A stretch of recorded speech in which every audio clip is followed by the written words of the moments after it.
Hi, Senator Lincoln Fillmore coming to you today. It's the end of week 2 at the legislative session. I'm here in my legislative office, and I'm holding here constituent surveys that you guys returned to me. This is just what I received on Monday and Tuesday of this week.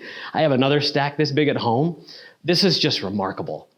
Thank you so much for your participation. We've got over 800 responses to this survey so far, both in these paper ones and those of you that completed it online. I just want to thank you for helping me understand your points of view on these issues that we're dealing with up here. This is so helpful for me, and I'd like to spend some time on this video explaining why I do these constituent surveys and why it's so important for me to hear from you in the context of everything else that goes up here. These surveys I send out every year.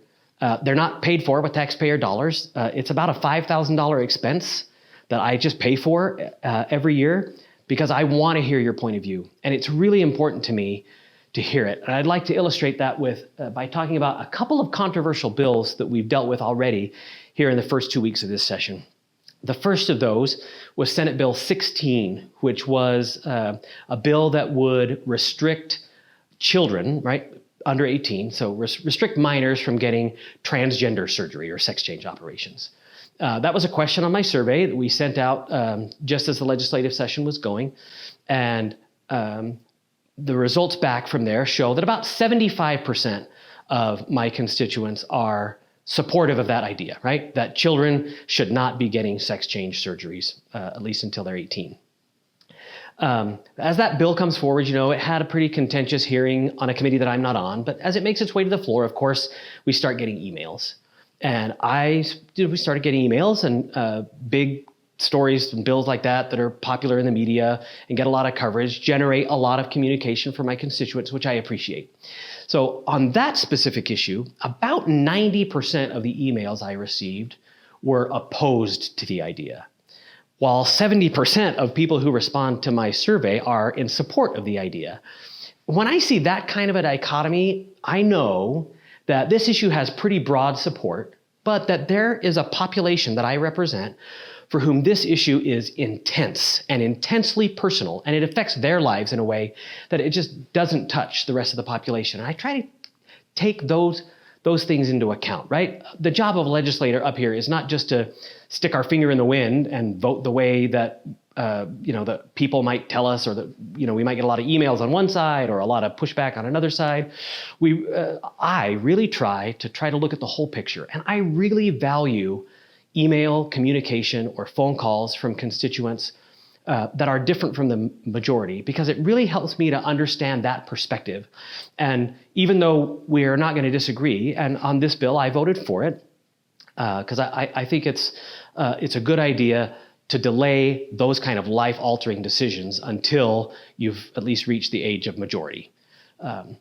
But that's the kind of context that is really helpful to me. Reading those emails is really helpful to me in understanding that population and that point of view.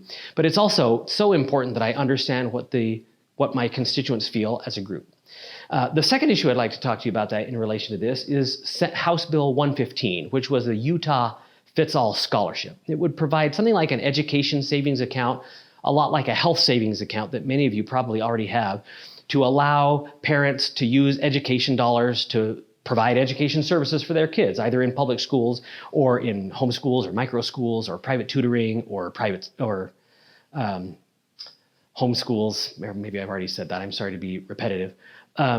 That's a big contentious issue. Got a lot of media coverage. Again, a lot of emails. On this one, though, my constituent surveys show that my constituents are pretty evenly split on this issue.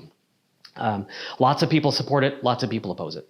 And the email count was also pretty well split, really strong on both sides. What that says to me is that there's kind of a general opinion split, but there's also a lot of really intense feeling and passion on this issue on both sides. And I spent a lot of time this week exchanging emails with a lot of teachers who feel strongly about this bill, and parents who feel strongly about this bill, and just hundreds of people who emailed me on both sides of the issue. And that kind of an issue where there's a real passion on both sides and an even split, that's a hard issue to tackle for anybody in office, right? No matter how I vote, there's going to be an intense backlash, right? I'm going to make about half of my constituents upset. And because they're so passionate about it, they're going to be really upset.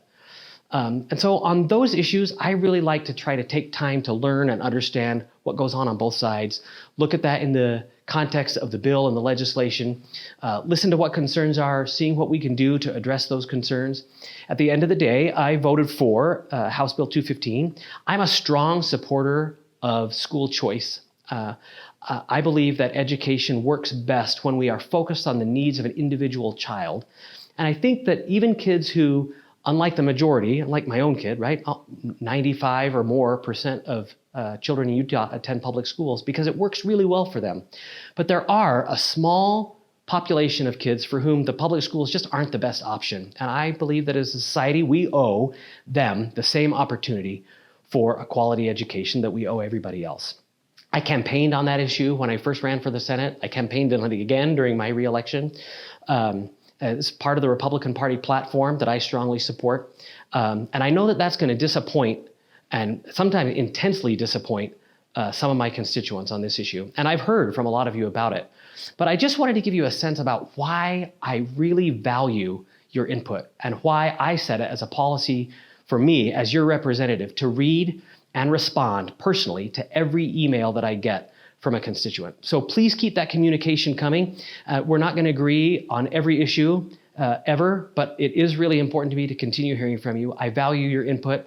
I value you watching videos like this, and I hope that you'll be able to share them with your friends and neighbors that live nearby. Thank you so much. I'll be back to talk to you again next Friday as we finish another session of the legislature. Everybody have a great weekend. Thanks so much.